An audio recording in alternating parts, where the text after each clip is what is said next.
جہاں آپ کے خلوص کی قدر نہ ہو وہاں انتظار کر کے خود کو ذلیل نہ کروائے۔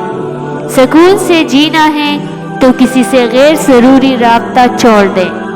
بہت جلد متاثر ہو کر اعتماد کرنے کی عادت ترک کر دیں، چاہے وہ جلدی میں کیا ہوا آپ کی یقین کی حد کو ہی کیوں نہ چھو رہا ہو۔ مرہم کی لالچ میں اپنی دکھتی رگ کا پتہ لوگوں کو دینا بے وقوفی کی آخری حد ہے۔ اگر آپ نظر انداز کرنے کے ماہر نہیں ہیں تو آپ بہت کچھ کھوئیں گے۔ سب سے پہلے اپنا سکون اور اطمینان۔ قدرت ہمیشہ انسان پر اتنی مہربان ہوتی ہے کہ اگر ساری دنیا بھی آپ سے نفرت کرنے لگ جائے تو کوئی نہ کوئی آپ پر چھڑکنے والا ضرور ہوتا ہے۔